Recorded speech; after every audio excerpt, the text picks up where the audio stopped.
Hola y bienvenidos a otro episodio de India y la Izquierda Global. Si eres nuevo en nuestro programa, por favor pulsa el botón de suscribirte. También puedes considerar hacerte miembro de YouTube, apoyar en Patreon o donar pequeñas cantidades usando el enlace en la caja de descripción. Pero al menos lo que puedes hacer es ver este programa, darle a me gusta, compartir y comentar. Sin más preámbulos, déjame dar la bienvenida a nuestro invitado de esta noche, Lawrence Wilkerson. Lawrence Wilkerson es coronel retirado del Ejército de los Estados Unidos y ex jefe de gabinete del secretario de Estado de los Estados Unidos, Colin Powell. Coronel Wilkerson, bienvenido de nuevo a India y la Izquierda Global. Gracias por invitarme, lo agradezco. Antes de profundizar en algunas áreas específicas que tengo en mente para discutir contigo hoy, si pudiéramos empezar de manera general, como ex jefe de gabinete del secretario de Estado de los Estados Unidos, ¿cómo interpretas el marco general de la política exterior estadounidense en este momento? Para alguien desde la periferia, parece que se trata de aranceles, sanciones, intimidaciones, engaños, mentiras descaradas y a veces amenazas militares e incluso ataques. Pero quizás tengas algo más que añadir. ¿Cómo defines la política exterior de Estados Unidos en este momento?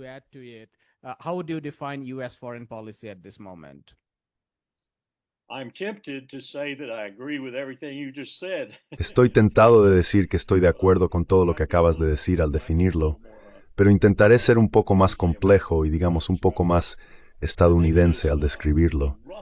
Creo que es un intento burdo, y realmente quiero decir burdo. No creo que esté coordinado, no creo que abarque a todo el gabinete, no creo que el presidente lo conozca completamente, y hay todo tipo de descripciones sobre lo desorganizado, desconectado e incluso frenético que es. Pero el propósito fundamental de esto, que puede haber cambiado hace unas 48 horas con el nuevo comunicado de defensa, era detener el desplazamiento del poder lejos de Occidente. Léase, Washington y sus estados vasallos en Europa Occidental. Ya no puedo decir estados vasallos en el hemisferio occidental porque tenemos muy pocos de esos. Para ayudarles, para hacer que detuvieran este flujo inexorable de poder, cultural, militar, financiero, económico, psicológico, nombre que está en Cecil. Todo está fluyendo hacia Oriente. You name the component of power, it's all flowing to the east. The magnet is China. Now, El imán es China, que ahora es la economía número 1 del mundo. No tengo ninguna duda al respecto. Y debido a los errores estratégicos de esta administración en particular, aunque comenzaron con la administración Biden, hemos perdido al país más poblado del mundo, según las cifras de la ONU, aunque no por mucho, pero ciertamente el país más poblado del mundo, India. Y también hemos perdido, porque creo que Putin finalmente ha tomado su decisión. Rusia siempre ha mirado en ambas direcciones. Siempre ha mirado hacia el oeste y hacia el este, porque tienen un vasto territorio en la they have a vast territory in the east. But they have recently been rebuffed. pero han sido rechazados tantas veces recientemente, y esta última vez de manera tan contundente, con el conflicto de Ucrania, al intentar entrar en Europa, al intentar ir hacia Occidente, que ahora creo que han tomado la decisión deliberada de alinearse con Oriente. Así que ahora tenemos a 3/5 partes de la población mundial, Moscú, Pekín y Nueva Delhi, todas en contra del Imperio de Occidente. Y el Imperio de Occidente se está fracturando al mismo tiempo. Así que la política exterior que acaba de salir, creo que expresada como política de seguridad hace un par de días, refleja más, en primer lugar, hacia donde Trump prometió ir antes de su investidura. América primero, América primero, América primero. Y en segundo lugar, un reconocimiento de que están perdiendo. And second, a recognition that they're losing. Trump's statement that Beijing and Russia. La declaración de Trump de que Pekín, Rusia e India implícitamente deberían divertirse fue una constatación de los hechos. Al menos intuye que los ha perdido y que quizá no va a poder, mediante ningún tipo de diplomacia, recuperarlos de manera significativa. En otras palabras, están aliados contra él y contra el imperio en Occidente.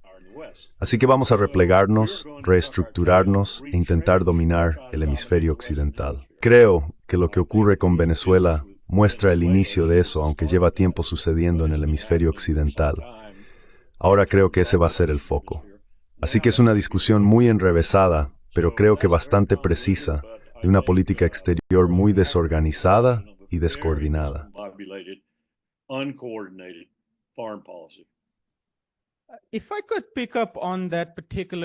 Si me permites retomar ese punto concreto sobre la toma de conciencia de la pérdida de poder, o al menos la sensación de desafío que Occidente está recibiendo del resto del mundo, especialmente de un grupo específico de países del sur global que se están uniendo.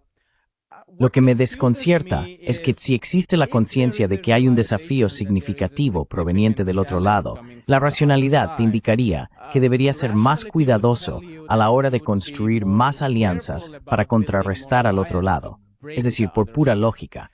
Y estoy pensando en cómo ha evolucionado recientemente la relación entre Estados Unidos e India. Quiero decir, no me desagrada cómo se ha desarrollado últimamente la relación entre India y China.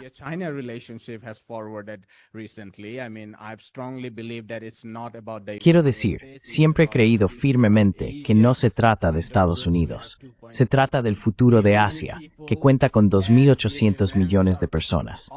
Estos acontecimientos suelen caracterizarse en Occidente como resultado de sanciones y aranceles, lo cual me parece completamente engañoso.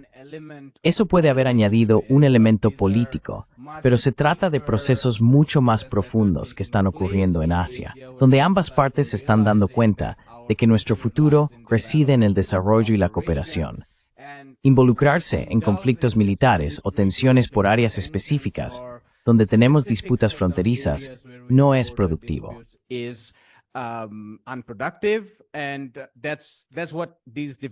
Y eso es lo que representan estos acontecimientos. Pero de todos modos, visto desde Occidente, parece como si se estuviera perdiendo un aliado. Así que mi pregunta para ustedes, a veces siento que Occidente, en particular la administración Trump, está completamente engañado respecto a su propio poder. Me da la impresión de que piensan que no existe ningún desafío a su poder y que por eso pueden hacer lo que quieran. No necesitan aliados. Pueden intimidar a los aliados de Asia Oriental. Por supuesto, también pueden intimidar a los aliados de Europa Occidental, y así sucesivamente. Así que, si pudiera compartir sus pensamientos sobre cómo la administración Trump percibe su propio poder, ¿están engañados respecto a su propio poder?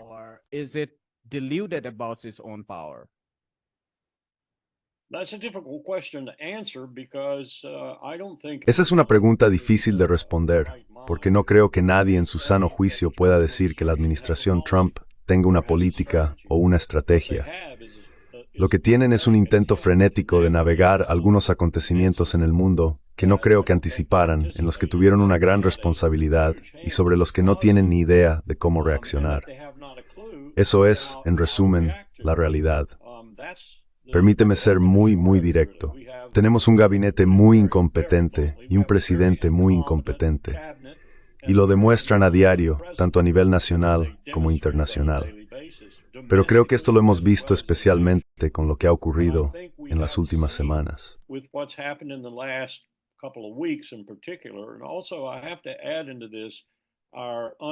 Y además, tengo que añadir a esto nuestro apego inigualable a ese Estado genocida, Israel, que está sumiendo a este país en el caos.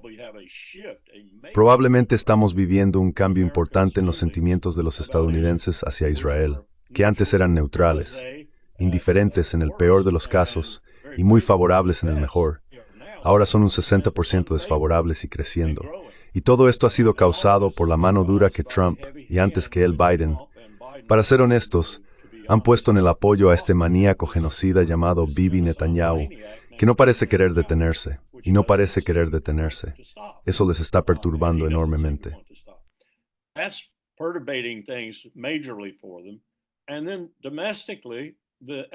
Y luego, a nivel nacional, el caso Epstein y otras cuestiones asociadas a él sobre las que casi a diario surgen nuevas revelaciones en las noticias, les están causando una verdadera angustia dentro de la administración, porque creo que saben que, si esto continúa, Trump va a salir bastante mal parado, si es que no lo está ya en algunos círculos.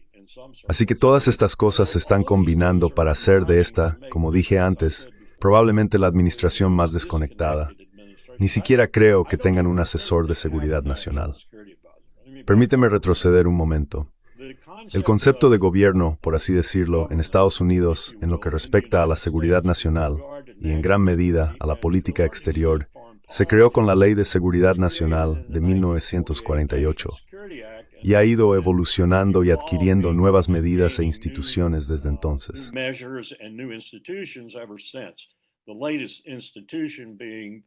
La última institución es la Oficina del Director de Inteligencia Nacional, que por primera vez en nuestra historia consolidó toda la inteligencia bajo una sola persona, algo que nuestro Congreso nunca había querido hacer antes, ya que se consideraba demasiado poder.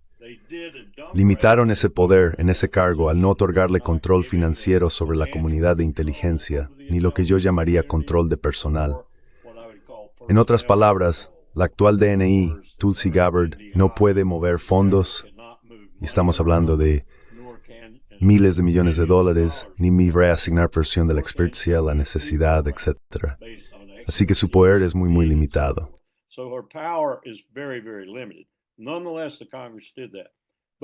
No obstante, el Congreso lo hizo.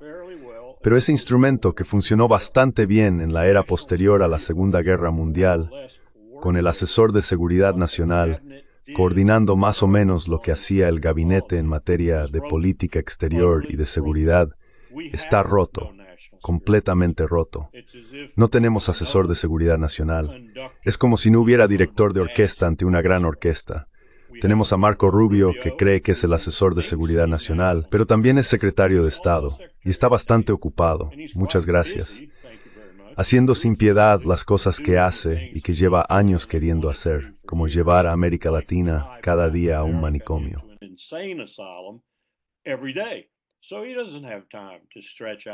Así que no tiene tiempo para organizarse y coordinar una vasta burocracia. Así que nadie lo está haciendo. No hay ni un alma que lo haga. Lo que tienes es a Pete Hegseth en defensa haciendo lo suyo, Marco Rubio en exteriores haciendo lo suyo, todos los demás ministros haciendo lo suyo, y Trump reuniéndolos ocasionalmente en reuniones de gabinete, que ya no es realmente la forma en que gestionamos nuestro gobierno, pero él ha vuelto a ellas porque le dan la máxima visibilidad y puede pontificar y decir cosas como, no es hermoso el mundo, no es hermosa América, no la he hecho maravillosa de nuevo, algo que repite constantemente.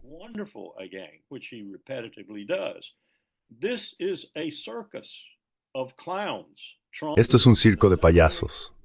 Trump está en la pista central, Rubio y Hegseth están en las pistas acompañantes, y el circo continúa en gran detrimento del imperio. ¿Qué deberíamos estar haciendo? Deberíamos estar reconociendo la disminución del poder en Occidente. Deberíamos estar reconociendo la acumulación de poder en Oriente. Deberíamos estar reuniendo a todos los aliados de confianza que podamos, algunos de los que hemos tenido desde siempre. Japón, Corea, Europa Occidental, e incluso algunos nuevos que podríamos con sur del hemisferio en América Latina, especialmente Brasil. Y diría un par más también, pero no lo estamos haciendo.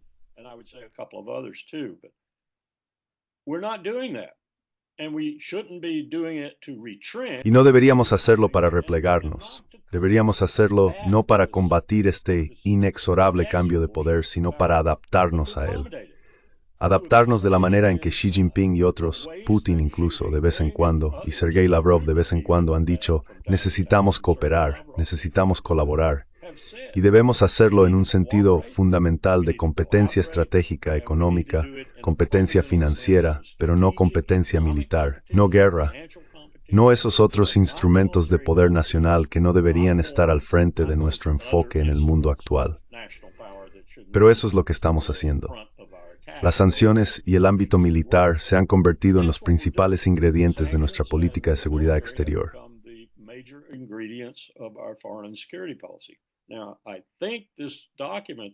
Ahora, creo que este documento que acaba de salir puede estar cambiando eso un poco, pero no lo sabré hasta que vea la implementación, o al menos el comienzo de la implementación. Y la retracción no es necesariamente una mala idea cuando tienes una deuda agregada de más de 30 billones de dólares, y los pagos de intereses de esa deuda anualmente superan el $1 billón y serán 2 billones en 7 u 8 años, lo que anulará todo el gasto discrecional en el presupuesto federal con el aumento nominal actual. Así que estamos en serios problemas financieros. Estamos en serios problemas en cuanto a cómo gestionamos nuestras finanzas. Vuelve a mirar a Gran Bretaña cuando tenían la moneda de reserva y de transacciones del mundo, la libra esterlina.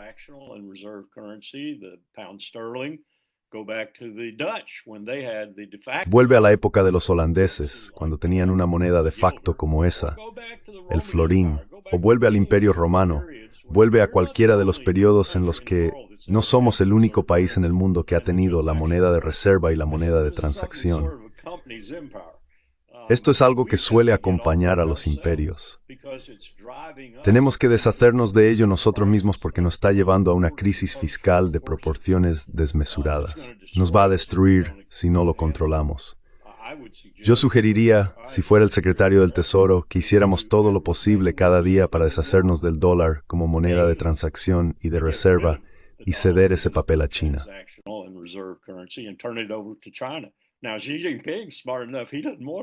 Ahora, Xi Jinping es lo suficientemente inteligente.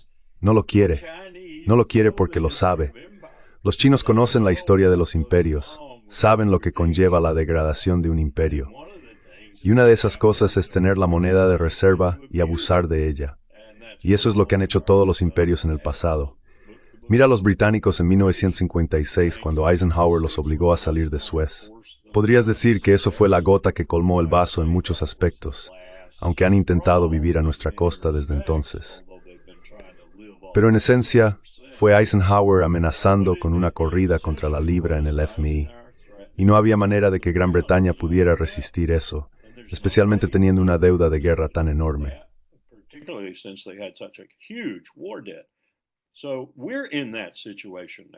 Así que estamos en esa situación ahora, y necesitamos reconocerlo y encontrar una manera de salir de ella. Y que Dios nos pille confesados, lo que queramos en el mundo, lo que el mundo decida que quiere. ¿Quiere un patrón oro? ¿Quiere un patrón plata? ¿Quiere un patrón Bitcoin?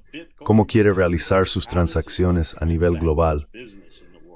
Y quizá China, India o algún país de la OCS tendrá que asumir esa carga si queremos continuar con el mismo tipo de proceso. Creo que necesitamos un nuevo proceso, de verdad lo creo.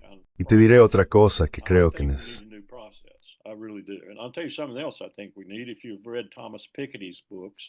Si has leído los libros de Thomas Piketty, probablemente necesitamos alguna forma de idear un impuesto global sobre el capital. Y necesitamos administrar ese impuesto en beneficio del mundo, y también en beneficio de los países individuales, por supuesto. Pero no podemos permitir que todo ese capital circule por el mundo, gran parte de él en la economía sumergida. Me dicen que ahora podría haber $15 billones en la economía sumergida. No podemos permitir que beneficie al 1% del mundo, mientras el otro 99% no se beneficia e incluso se ve perjudicado por la concentración de la riqueza. Así que tenemos que idear un nuevo sistema, y no podemos hacerlo si nos replegamos en nuestra propia tienda o si luchamos contra esta transferencia de poder.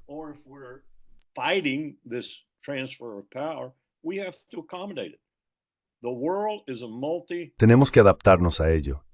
El mundo es ahora un mundo multinodal, y esos nodos se están volviendo bastante evidentes. China, India, Rusia. China e India, por su población, por su amplitud y profundidad. China, porque ahora es la economía número 1 del mundo. Simplemente las cifras que salen de China son asombrosas. 1 millón de estaciones de carga para coches eléctricos. En Estados Unidos tenemos una 60ª parte de eso. China tiene 1 millón de estaciones de carga para coches en todo el país. Tiene trenes de alta velocidad que me recuerdan al que París construyó hasta la costa azul, pero están por todo China. Es simplemente una economía maravillosa. Me sorprendo cada vez que vuelvo, porque en saltos de 5 años avanza cada vez más. Así que tenemos que adaptarnos a eso. Y no se consigue adaptarse replegándose por completo. Y no se consigue adaptarse desfiándolo con fuerza militar y sanciones.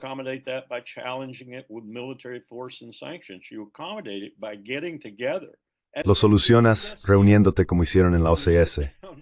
Te sientas y hablas sobre todas las cosas que necesitamos hacer. entre ellas luchar contra esta crisis climática y volver a controlar las armas nucleares, que es lo que Trump dijo que quería hacer, de lo que habló con Putin en Alaska y con lo que Putin estuvo de acuerdo en que era necesario.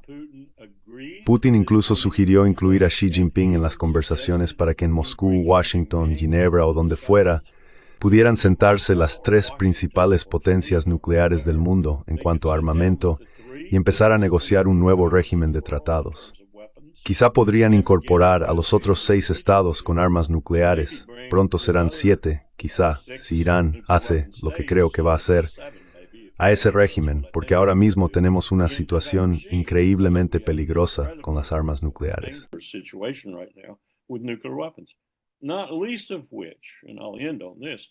No menos importante, y con esto termino, es Bibi Netanyahu en Israel, porque si vuelve a iniciar esta guerra con Irán, algo para lo que es muy propenso, si lo hace y Estados Unidos interviene o no interviene, y la situación de Israel es grave, existencial incluso, me temo lo que Bibi Netanyahu podría hacer con sus armas nucleares.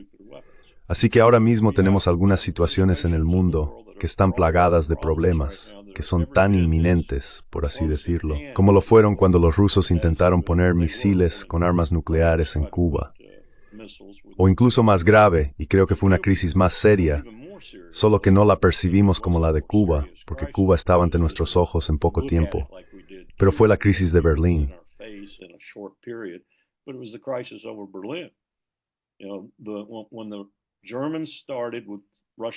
Cuando los alemanes empezaron, con ayuda rusa, ayuda soviética, a construir la Schönmauer, el muro de la vergüenza, el muro de Berlín, les ayudamos porque sabíamos que si ese muro no se levantaba, la RDA, Alemania Oriental, perdería tantos ciudadanos que se convertiría en una amenaza existencial para Moscú, para la Unión Soviética. Y creo que eso era incluso más peligroso que Cuba, porque Cuba no era estratégica. Cuba solo era un intento de poner algo ahí, llámalo un esfuerzo táctico con armas estratégicas, para acercar algo a Estados Unidos. Berlín era diferente. La Unión Soviética no podía permitirse perder Berlín. No podían permitírselo. Y estaban perdiendo la RDA, estaban perdiendo la población. Creo que eran 10,000 a la semana en el momento en que se levantó el muro. Así que ya hemos estado ahí antes, pero no creo que creo que en realidad estamos más cerca hoy. Estamos más cerca hoy que el grupo inicial que usó armas nucleares. Y me entristece decir que creo que ese potencial es más potente en el imperio.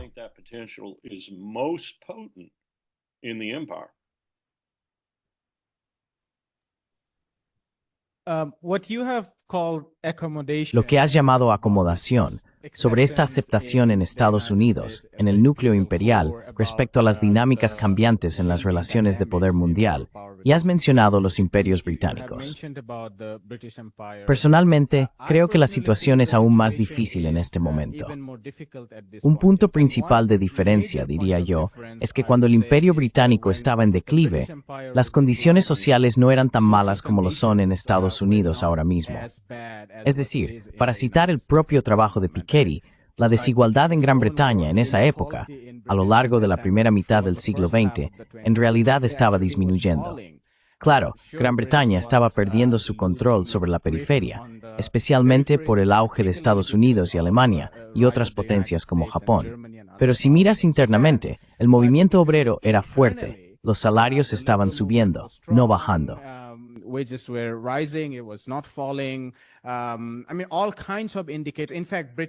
Quiero decir, todo tipo de indicadores. De hecho, Gran Bretaña en sí misma no era una nación deudora como lo es Estados Unidos en este momento. Ahora bien, se podría argumentar que Gran Bretaña tenía colonias tradicionales de las que extraía mucho excedente, pero aún así, las condiciones sociales en Gran Bretaña no eran tan desesperadas. Eso es lo primero. Y lo segundo que añadiría es que cuando el poder pasó de Gran Bretaña y Francia a Estados Unidos, desde una perspectiva del sur global, fue una transferencia de poder dentro del propio bloque occidental. Así que, en ese sentido, desde nuestro punto de vista, aunque fue un reajuste, aunque fue una recreación, Y por supuesto fue un momento tremendo para el sur global, con la descolonización, etcétera, etcétera. El fin del latifundismo en muchos lugares.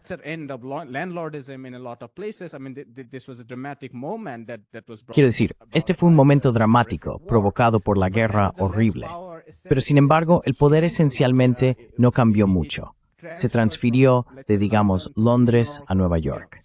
Pero esta vez las potencias emergentes provienen del bando opuesto, por así decirlo, al menos en la medida en que lo entendemos dentro de esa perspectiva de la Guerra Fría. Y eso, creo, hará que el núcleo imperial se vuelva cada vez más desesperado por aferrarse a su poder. Y finalmente, quizá ya no tengamos personas como Nixon o Reagan que pudieran decir, bueno, sentémonos a hablar y podemos tener paz. No creo que la administración actual tenga esa visión, por así decirlo.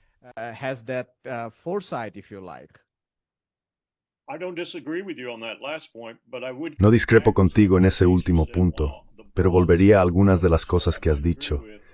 Aunque podría estar de acuerdo con la idea general de lo que has expuesto, todavía vivimos con algunas de las secuelas de la descolonización. Uno de los ejemplos más claros en este momento está ocurriendo en el Levante. Eso lo atribuiría tanto a los británicos como a las actuales administraciones estadounidenses, la de Biden y la de Trump. Y cada vez que pienso en eso, me enfado con el Imperio Británico porque ellos crearon esa situación. Ellos la crearon. Hubo un momento en 1947 en el que el jefe de estación de la CIA, una persona muy inteligente en Beirut, de hecho envió un telegrama muy enfadado a la sede central de la CIA.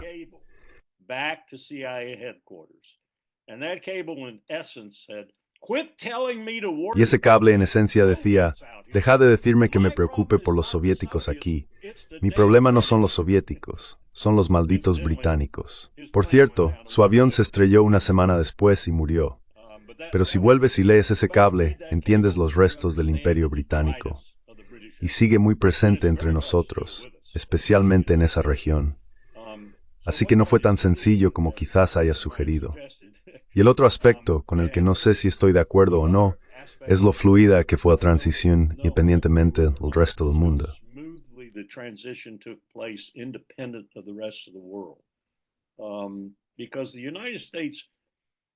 Porque Estados Unidos, bueno, tomemos Irán como ejemplo.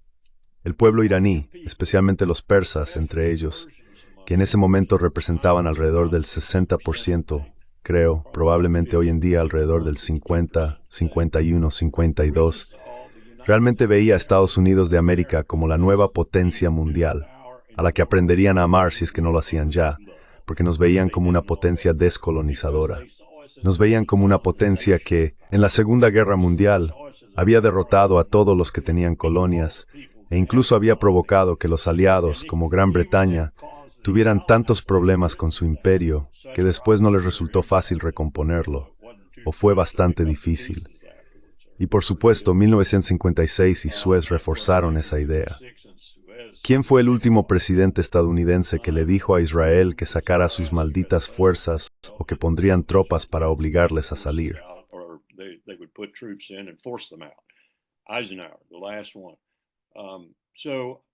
Eisenhower, el último. Todo esto para decir que creo que todavía hay una oportunidad con la actual construcción del imperio, y esa oportunidad se está desvaneciendo rápidamente, de responder a, y eso es solo un ejemplo, ese sentimiento en Irán que ahora se está disipando rápidamente. Ese sentimiento también estuvo presente en otros lugares, en África, por ejemplo, en todo el continente básicamente, y de resucitar algo de ese sentimiento, si es el término adecuado, que existía en aquel entonces. Pero no veo que algo así esté ocurriendo. De hecho, ¿qué estamos haciendo en África? Estamos bombardeando a gente en Somalia, repetidamente, según me dicen. No estamos haciendo nada que se parezca ni remotamente a lo que los iraníes esperaban de los estadounidenses y el imperio definitivo que representábamos y que en 1945 prometimos. Hemos incumplido prácticamente todas esas promesas.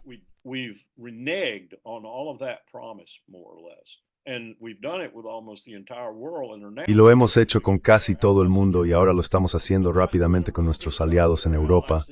Y tampoco lo estamos haciendo muy bien con nuestros aliados en el Pacífico, particularmente Australia, Japón y Corea. Esa es mi verdadera preocupación. Porque si fuéramos inteligentes, si tuviéramos buen liderazgo, seguirían estrategias que no necesariamente intentaran resucitar ese buen sentimiento hacia Estados Unidos que existía en el 45 y el 46, pero al menos empezarían a estar a la altura y hacerlo a nivel global. Cosas como el derecho internacional humanitario, el derecho penal internacional, las instituciones que hemos formado, darle más impulso al Consejo de Seguridad y a la ONU, y dejar de usarlo exclusivamente como nuestro lugar para garantizar y declarar lo sagrado que es Israel para nosotros. Sé que a nivel interno es muy difícil de hacer, pero creo que eso está cambiando ahora mismo.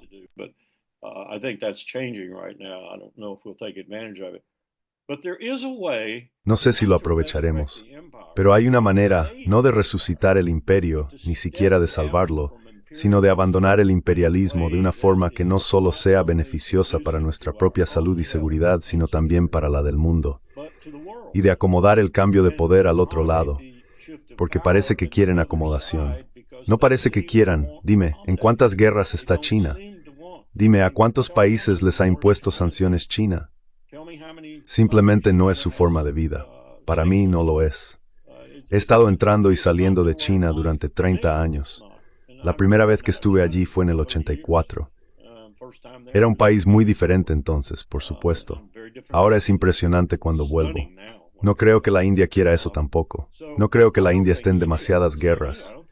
Creo que ya ha resuelto sus problemas, o eso parece con China. Lo único que queda es ese pequeño y desagradable territorio llamado Cachemira.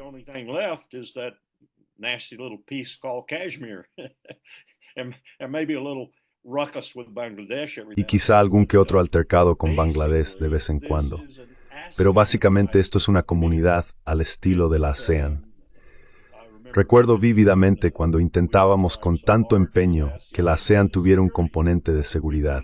Queríamos que tuvieran un componente de seguridad.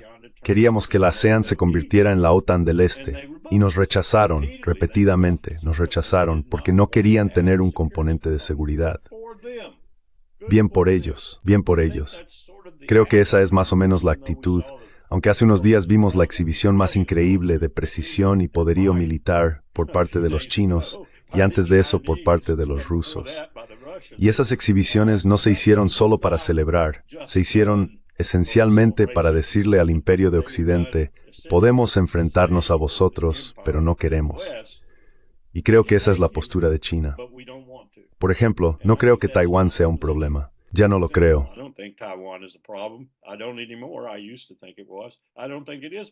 Solía pensar que sí. Ahora no lo creo, porque los chinos son lo suficientemente inteligentes como para saber que nadie ganaría una guerra. Ellos ganarían la guerra convencional, y luego nosotros recurriríamos a las armas nucleares.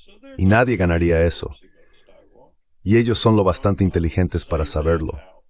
Así que no van a usar la fuerza contra Taiwán. Yo no le diría eso abiertamente a los chinos ni destruiría la ambigüedad que hemos creado al respecto. Parece que queremos hacer precisamente eso. Pero es simplemente una situación diferente.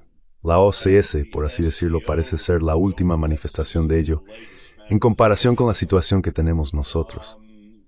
Y la situación que tenemos nosotros es oscura.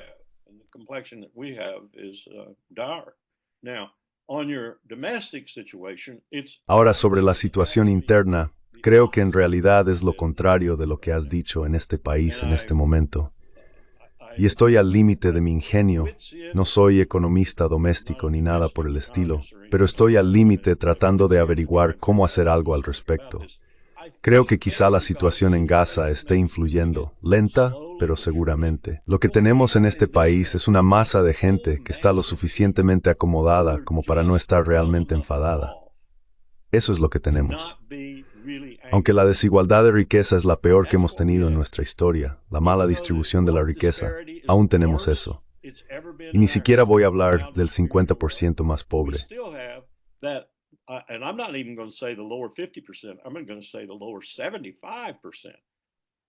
Voy a decir el 75% más bajo, porque el otro 25% y el 0,001% superior o así son tan increíblemente ricos que apenas se puede imaginar. Quiero decir, Elon Musk, un sudafricano, por Dios, al parecer acaba de convertirse en trillonario. Pero hay tanta gente que tiene lo justo para existir, para estar delante de la tele, comer esa comida y beber esas Coca-Colas, que no se enfadan.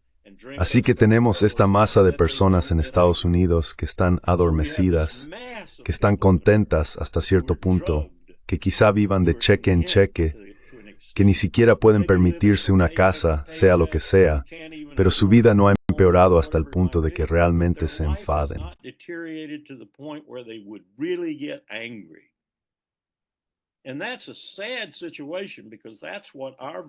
Y esa es una situación triste, porque eso es lo que ha hecho nuestra versión de la democracia liberal. Y los ricos, el 0,001%, son los que lo hicieron, siguen haciéndolo y les gusta que sea así. Y realmente les encantaría tomar la robótica y otras tecnologías asociadas y hacerlo permanente. Hacerlo permanente. Eso es lo que me repugna de la situación interna. No se puede motivar a los estadounidenses. Estas son las personas que derrocaron al imperio más poderoso del mundo con ayuda francesa. Y hoy no se les puede motivar para hacer nada, salvo a una pequeña minoría. Eso es lo más difícil de ver y pensar que podemos recuperarnos, porque es un problema enorme.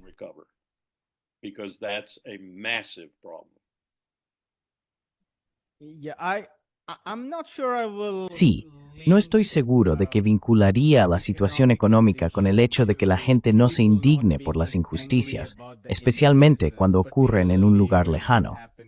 Quiero decir, se podría argumentar lo contrario, que precisamente porque las vidas de las personas están tan ligadas a sus propias precariedades, y estoy pensando en lugares como la India, se podría hacer el mismo argumento. ¿Por qué los indios no se indignan por lo que ocurre en Palestina? Y, por supuesto, parte de la explicación es la misma: maquinaria propagandística, los medios de comunicación tradicionales, lo que dice tu gobierno, todo el sistema educativo, etc. Así que creo que todo eso juega un papel mucho más importante que los lazos económicos que mencionabas.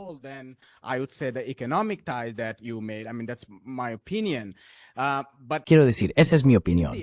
Pero en el caso de la India, se podría argumentar lo contrario, que la vida de las personas en el campo indio o en los barrios marginales urbanos está tan intensificada y tan debilitada que incluso para gente como nosotros es difícil ir allí y decir, hablemos de Gaza. Es decir, ellos dirían, aquí no tenemos vida. ¿Qué es Gaza para nosotros, de alguna manera? No voy a estar de acuerdo ni en desacuerdo con ellos. No estoy exponiendo que para usar toda la economía mística. No estoy en desacuerdo contigo respecto a la India y a otros países también. Quería relacionar eso con la situación económica real en Estados Unidos. Es decir, si miras los datos actuales, el crecimiento está en torno al 1,7%, 1,8%. Bloomberg realizó una gran encuesta económica, el propio FMI sin contar a Bloomberg, afirmando que en el mejor de los casos, 2026 y 2027 tendrían un crecimiento económico agregado del 1,9%, con una inflación por encima del 3% para 2026 y por encima del 2%, el objetivo de la Fed, para 2027. Y con un crecimiento por debajo del 2%, que es una especie de situación de estanflación, tienes un desempleo del 4,4%. Al mismo tiempo, hay una inflación persistente, lo que realmente pone a la Reserva Federal en una situación complicada. Y a eso hay que sumarle si piensas en el 1%, quiero decir. Hay varios estudios sobre eso.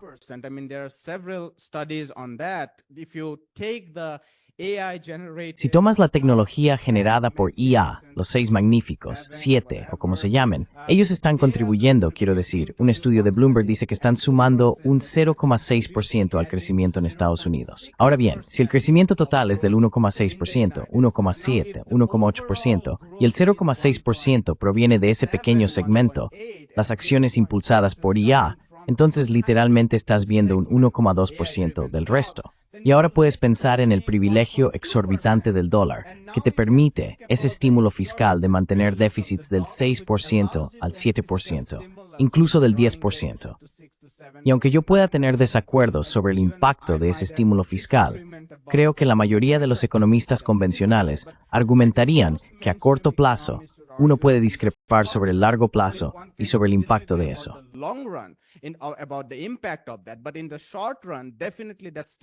Pero a corto plazo, definitivamente, ese estímulo mantiene el crecimiento relativamente más alto. Y diría que esa es la diferencia que estamos viendo entre la economía de un país como Alemania, donde el crecimiento es casi estancado. Literalmente se obtiene un 0,3%, 0,4%, en comparación con Estados Unidos, donde se tiene un 1,8%, 1,9%. Y esa diferencia de crecimiento del 1,2% proviene principalmente del estímulo y el gasto del gobierno federal. Así que Xavier, mira Germain en Dell, y podemos ir de sector en sector, como la agricultura, la industria, no matriz de empleo. Creo que la situación es muy desigual.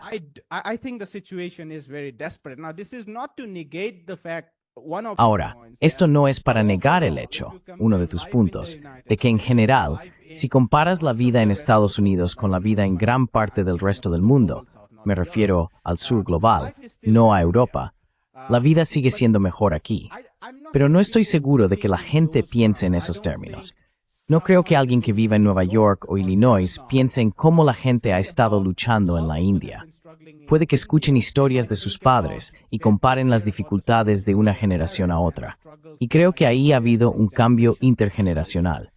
Una generación antes era relativamente fácil encontrar trabajo y pagar las facturas de la casa, y ahora es desesperante. Me pregunto cuál es tu respuesta a mis reflexiones.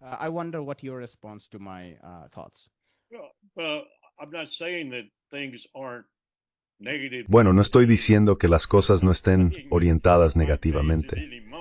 No estoy diciendo que no pueda cambiar en cualquier momento.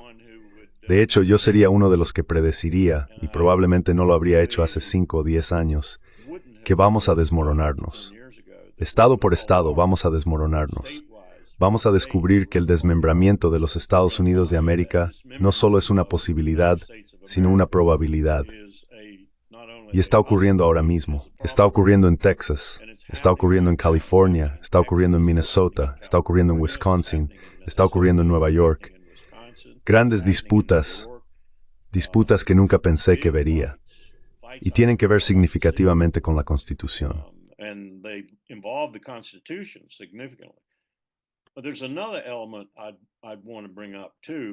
Pero hay otro elemento que también quiero mencionar, que creo que el resto del mundo no percibe o ni siquiera conoce.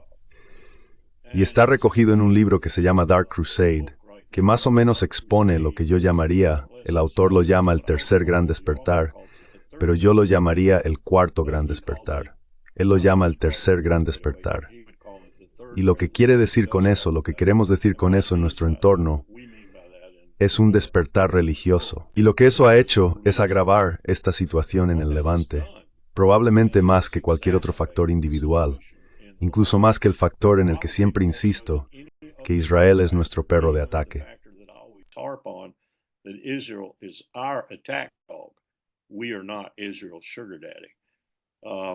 No somos el patrocinador incondicional de Israel.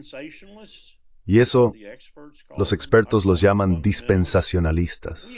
Yo los llamo fundamentalistas. Pero tenemos entre 50 y 65 millones de personas en Estados Unidos, piensa en eso por un momento, que están esperando que la situación en el Levante produzca el rapto, el fin de los tiempos, el Armagedón, esperando voluntariamente que ocurra.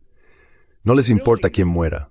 No les importa quién sea asesinado, siempre y cuando se ajuste más o menos a su guión. Y su guión proviene del Antiguo Testamento. Su guión es, como dijo Ted Cruz, el senador Ted Cruz, a Tucker Carlson recientemente, su guía para la toma de decisiones en materia de seguridad nacional. Y estas personas tienen un control sobre el gobierno.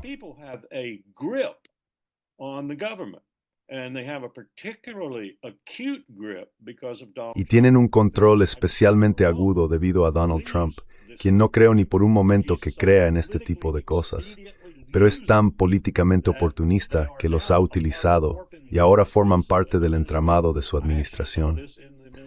De hecho, vi esto en la administración en la que serví, la de George W. Bush, cuando tuvo su reunión con Franklin Graham y otros evangélicos que llevó al despacho oval. Y parte de su motivación era satisfacer sus deseos, porque le dijeron que Irak y Irán, Irak, luego Siria, luego Irán debían caer, es decir, cambio de régimen, para seguir el guión bíblico, y provocar el Armagedón. in order to follow the biblical script and bring about Armageddon. Now, other people in the world might think, Ahora otras personas en el mundo podrían pensar, oh, eso suena como algo que saldría de una interpretación estadounidense del Islam, o lo que sea. Es realmente maniático. Lo siento, pero es la verdad. Tenemos una parte significativa de nuestra población que vota, que tiene cierta riqueza y en algunos casos gran riqueza, que incluye multimillonarios, oligarcas, como los llamaríamos, y todos ellos están esperando el rapto, el fin de los tiempos. Y creen que el guión se está siguiendo ahora mismo bastante de cerca. Y no quieren que ningún líder estadounidense se desvíe de ese guión, lo cual va a ser uno de los factores determinantes en cuanto a nuestra ayuda a Israel para un cambio de régimen en Irán, creo, antes de Navidad.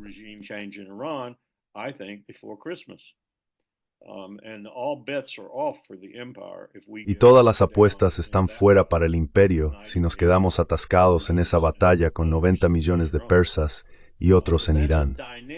Pero esa es una dinámica que la mayoría de la gente en el mundo ni siquiera aprecia.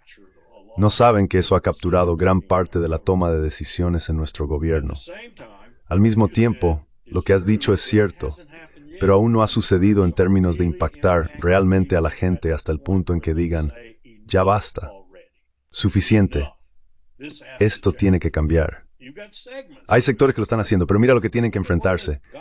Un partido demócrata corrupto y un partido republicano corrupto.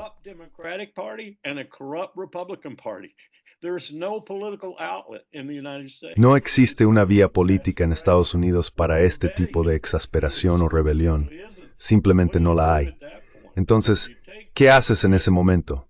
Sales a la calle y al final sales a la calle con armas. Quiero decir, Thomas Jefferson dijo que cuando tienes problemas con el gobierno tienes derecho a destituirlo.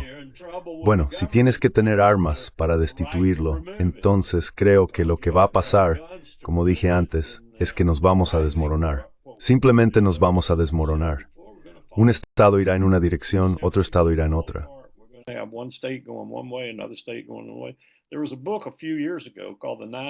Hace unos años hubo un libro llamado Las 9 Naciones de Norteamérica. También tenía un mapa. El autor incluyó un mapa. Y las provincias occidentales de Canadá estaban aliadas con el noroeste del Pacífico.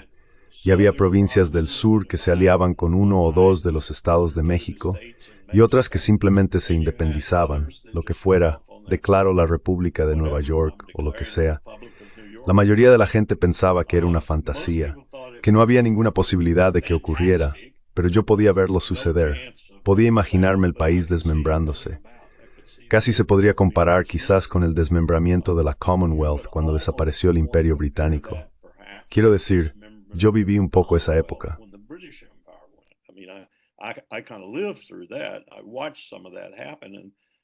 Y fui testigo de parte de eso, y tuve que tratar después con algunos de los países que no querían tener nada que ver con Londres, punto. Nada que ver con Londres. Así era al principio con los neozelandeses y los australianos. Ahora son estados vasallos del imperio que existe, el imperio estadounidense. Pero creo que la situación es más compleja de lo que muchos reconocen en lo que respecta a nuestra situación interna. Y ese componente religioso es algo de lo que yo era totalmente ignorante hasta hace unos 10 años, cuando empezó a afectar a las Fuerzas Armadas. Ahora tenemos en las Fuerzas Armadas de los Estados Unidos de América, como dijo Trump, las Fuerzas Armadas más poderosas del mundo, que están llenas.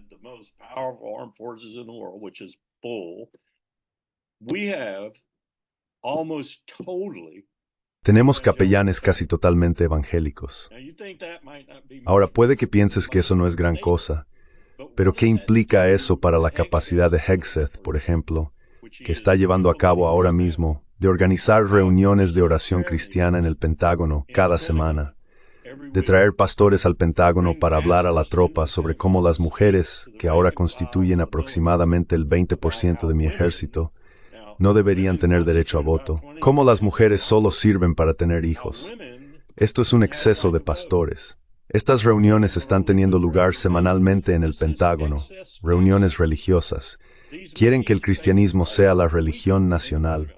Este es un movimiento enorme en Estados Unidos que la mayoría de los académicos y otros simplemente desprecian. the United States that most scholars and others just poo-poo. They don't know that much about it, but it is happening. No saben mucho al respecto, pero está ocurriendo.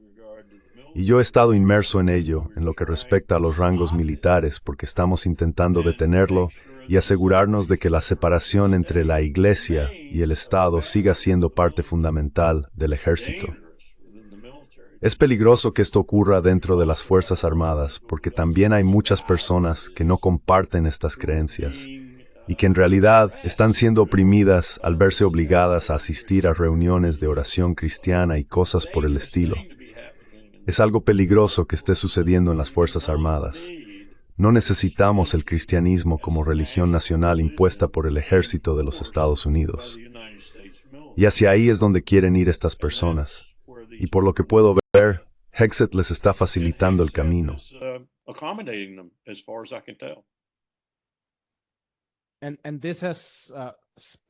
Y esto se ha extendido incluso más allá de Norteamérica. Quiero decir, hay una profunda influencia en Centroamérica en particular, pero incluso en Sudamérica, los evangélicos, lo que en parte explica por qué en muchos países de América Latina hay un gran apoyo a Israel. Por supuesto, un gran segmento de los gobiernos en América Latina ha sido progresista respecto a la cuestión palestina y han condenado el genocidio, e incluso han propuesto medidas concretas de sanciones, etc. Pero lo han hecho a pesar de algunas de estas enormes presiones de los sectores evangélicos nacionales.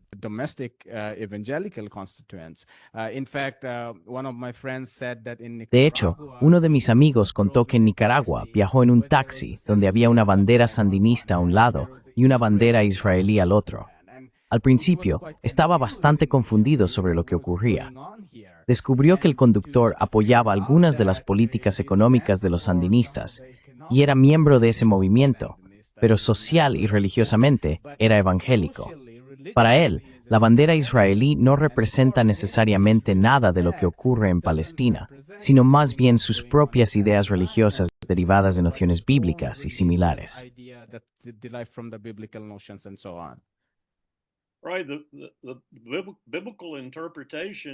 Correcto.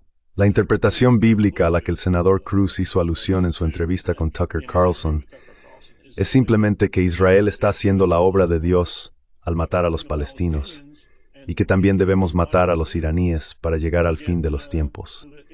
Y algo de lo que no era consciente, ellos piensan, y esto es tan antiguo como este movimiento, que podría remontarse a 7 u 8 siglos, ellos piensan que los rusos, son los soldados rasos del anticristo. Así que eso lo explica todo. No podía entender por qué tantos estadounidenses sentían un odio tan virulento hacia Rusia, y este conflicto en Ucrania ha producido eso. Sabía que parte de ello se debía a que hay una población ucraniana significativa dentro de Estados Unidos, por ejemplo en Chicago y en otros lugares.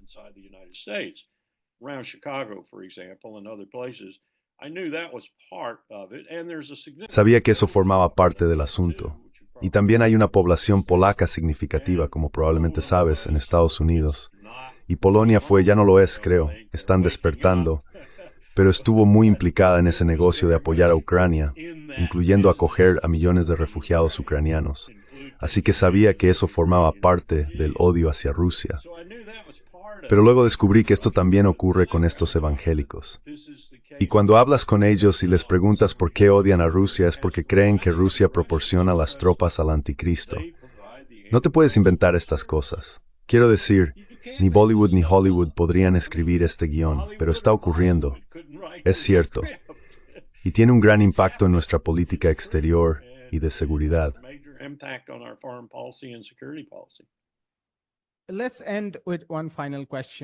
Terminemos con una última pregunta sobre Israel. Quiero decir, ya has dado suficientes indicios sobre cómo interpretabas la situación cuando llamaste a Israel el perro de ataque. Pero para concretar un poco más sobre las llamadas negociaciones, Donald Trump ha dicho recientemente que está preparando un nuevo plan que podría ser revolucionario y muy bueno para los palestinos. Creo que, para nuestros espectadores, Witare Jom Civilización se más en un alto el fuego permanente. Hamas has been talking about a permanent ceasefire. They are ready to release Están dispuestos a liberar a una parte de los rehenes inicialmente y luego al resto, con la garantía de que el ejército israelí abandonará Gaza y habrá una paz permanente. Mientras tanto, el dúo Estados Unidos-Israel ha estado defendiendo la liberación de todos los rehenes de una sola vez, sin asegurar un alto el fuego permanente, y también la evacuación de Gaza para poder seguir adelante con su sueño mesiánico. Algunas personas dicen que Estados Unidos quiere un acuerdo genuino allí, pero que son Netanyahu y el lobby israelí quienes los mantienen como rehenes. Otros dicen que no, que la propia administración de Washington está impulsada por las mismas motivaciones que Netanyahu y la extrema derecha. Ese es el marco del perro de ataque.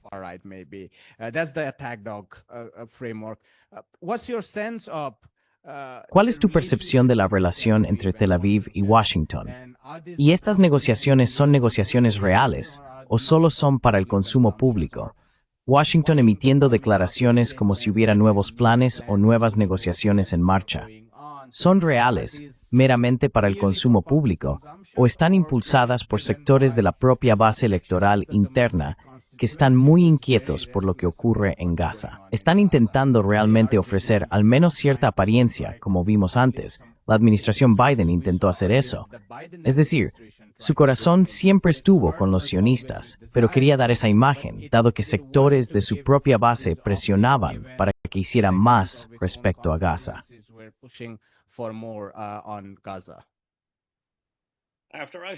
Después de ver el non-paper que al parecer Steve Witkoff entregó a las partes necesarias reasonamos por Code of Dream European.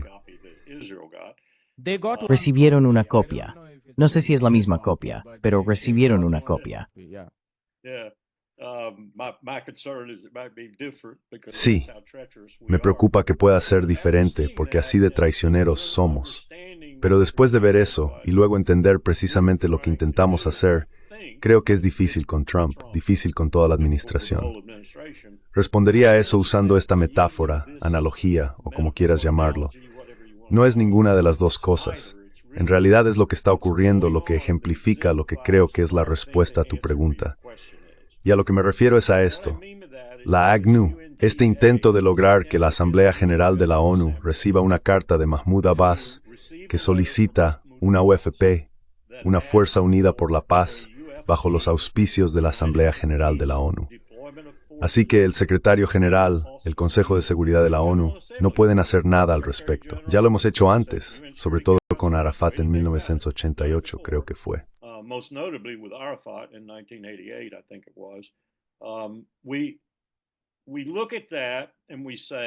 Vemos eso y decimos, y aquí es donde entra mi respuesta, sí, podríamos hacerlo, siempre y cuando los cascos azules fueran franceses, británicos, alemanes y estadounidenses. Siempre y cuando los encargados de imponer la paz, debería decir, porque esto es bajo normas del capítulo 7, entras con reglas de enfrentamiento y puedes disparar a matar si es necesario. No es el típico despliegue de la ONU bajo el capítulo 6. Puede que lo tenga al revés, pero esa es la distinción. Lo que estamos haciendo ahí es exactamente lo que queremos hacer en un periodo más corto con lo que acabas de describir. Este acuerdo, este tratado de paz, este alto el fuego, lo que sea. Estamos poniendo lo que está ocurriendo ahora mismo, la extinción de los palestinos, hasta la última mujer, hombre, niño, lo que sea, en el statu quo ante.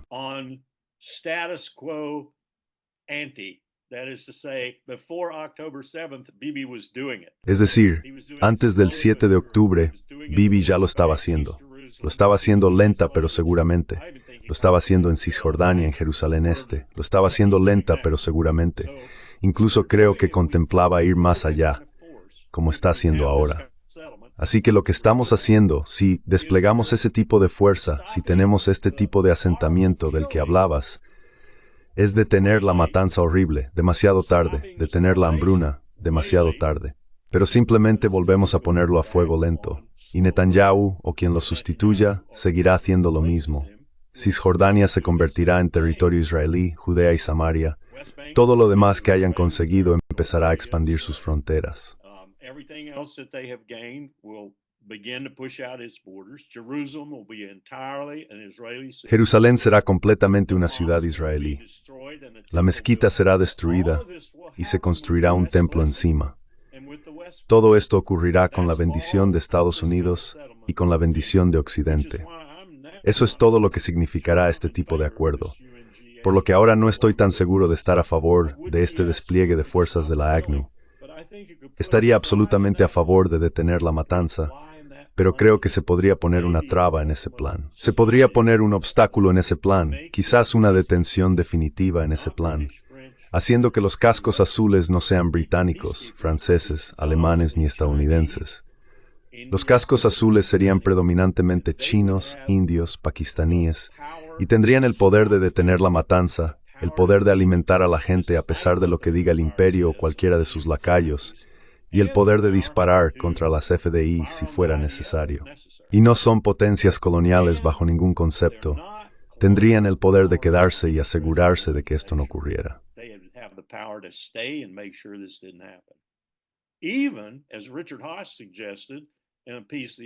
Incluso, como sugirió Richard Haas en un artículo el otro día, mi antiguo jefe Richard Haas, sacar a los colonos de Cisjordania. Sacadlos de Cisjordania. Simplemente salid, gente, volved a donde vinisteis. No os vais a quedar allí. Esa es la única manera en la que veo posible una solución viable de dos estados, o incluso que sea posible un solo estado democrático. No puede ser judío. No puede ser judío. Y entonces, probablemente, el poder del vientre favorece a los palestinos. Aún así, esa es la única forma en la que alguna vez se va a resolver este problema. Pero no lo vamos a hacer, porque mi teoría es la teoría correcta. Israel trabaja para nosotros. Nosotros no trabajamos para ellos. Y queremos que todo poder en la región del Golfo desaparezca tal y como está actualmente constituido. Si no son democracias liberales que bendecimos, léase, lacayos del imperio. Queremos que desaparezcan. ¿E Israel? Israel está haciendo.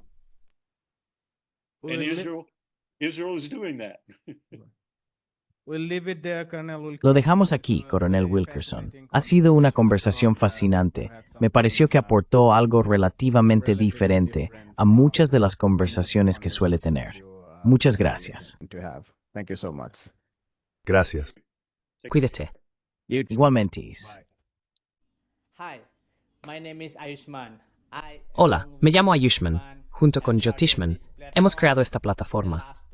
Durante los últimos 2 años, hemos intentado crear contenido para las fuerzas de izquierda y progresistas. Hasta ahora, hemos entrevistado a economistas, historiadores, comentaristas políticos y activistas. Si te ha gustado nuestro contenido hasta ahora y quieres que construyamos un archivo para la izquierda, tengo 2 peticiones para ti. Por favor, considera hacer una donación a la causa. El enlace está en la descripción de abajo.